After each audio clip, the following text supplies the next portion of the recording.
வவுனியாவில் வலிந்து காணாமல் ஆக்கப்பட்டவர்களின் உறவுகளினால் 8 மாவட்டங்களில் உள்ளவர்களை திரட்டி மாபெரும் ஆர்ப்பாட்ட பேரணி ஒன்று முன்னெடுக்கப்பட்டுள்ளது.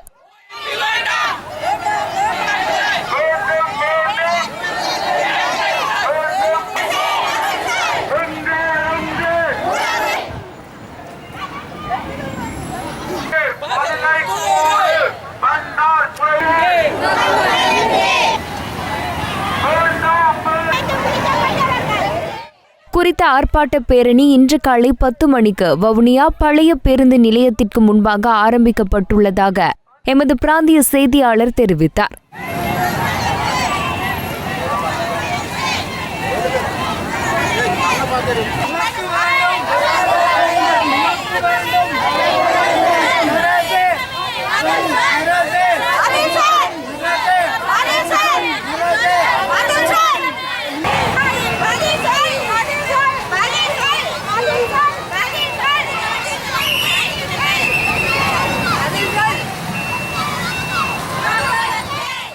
இதில் 8 மாவட்டங்களை சேர்ந்த பொதுமக்கள், சிவில் அமைப்புகள், ஏனைய தனியார் நிறுவனங்களை சேர்ந்தவர்கள் பங்கேற்றுள்ளதாக தெரிவிக்கப்படுகின்றது.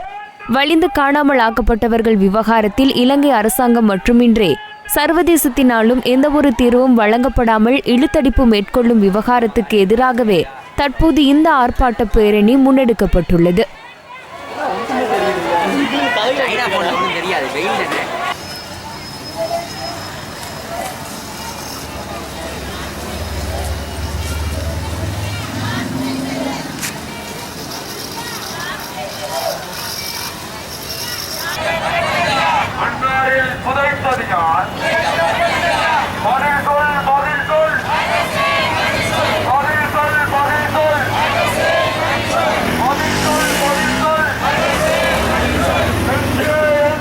இதுவரைக்கும் எங்களுக்கு எந்த ஒரு பதிலும் கிடைக்கவில்லை. எங்களோட பிள்ளைகள் எங்கேன்றதான் நாங்கள் தேடி இப்படியே நாங்கள் அலைஞ்சி திரிஞ்சு இன்றைக்கு 19 பேர் இறந்துள்ள நேரங்களில் நாங்கள் இறந்ததும் நாங்கள் இருக்கிற உயிருள்ளவரை எங்களோட பிள்ளைகளை தேடுவோம்ன்றது ஒரு நாங்கள் தேடிக்கொண்டு இருக்கின்றோம். இருந்தாலும் எங்களோட பிள்ளைகளை நாங்கள் இருக்கிற பிள்ளைகளை எங்களோட பிள்ளைகளை வெளியிட வேணுமென்றதை நாங்கள் கேட்டு மன்றாடி இந்த ஐநாவுக்கு நாங்கள் இந்த மகஜரை நாங்கள் கையளிக்க போகிறோம். இவ்வளவு காலமும் நாங்கள் எல்லோரையும் கேட்டு நாங்கள் கலைச்சி இப்போ நாங்கள் சர்வதேசத்தை கேட்டுக்கொண்டிருக்கிறோம்.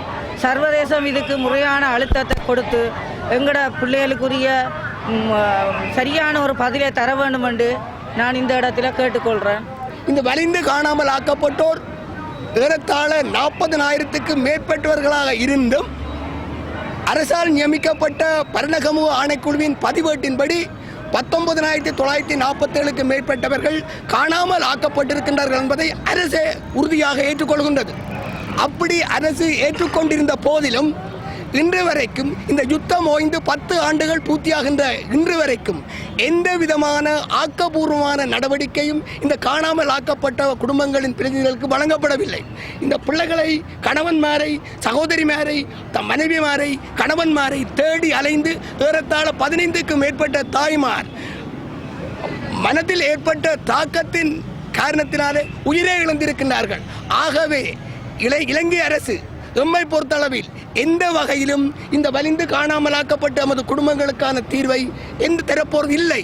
ஆகவே இந்த ஆண்டு ஆரம்பமாக இருக்கின்ற மனித உரிமை பேரவையின் மாநாட்டில் எமதுக்குரிய உறுதியானதும் நீதியானதும் நிலைத்து நிற்கக்கூடியதுமான தீர்வொன்று இந்த வலிந்து காணாமலாக்கப்பட்ட எமது சமூகத்துக்கு வழங்கப்பட வேண்டும். யுத்த கால பகுதியிலே காணாமலாக்கப்பட்ட எங்களுடைய உறவுகளை மீட்பதற்கான ஒரு போராட்டமாக இன்று முன்னெடுக்கப்படுகின்றது. இதற்கு இலங்கையில் உள்ள கிழக்கு பல்கலைக்கழகம் மற்றும் யாழ் பல்கலைக்கழக மாணவர் ஒன்றியம் சார்பாக நாங்கள் இதிலே கலந்து கொண்டிருக்கின்றோம். எனவே இது அரசுக்கு எதிராக எடுக்கப்படுகின்ற ஒரு முயற்சியாகும். அதாவது யுத்தம் முடிவிட்டு 10 வருடங்களுக்கு மேற்பட்ட காலம் செல்கின்ற போதிலும் இதுவரை நமக்கான முடிவுகள் எதுவும் கிடைக்கப்பெறவில்லை. எனவே இதற்கு உரிய முடிவுகள் எடுக்குமாறு அரசை வேண்டி நாங்கள் நிற்கின்றோம். நன்றி.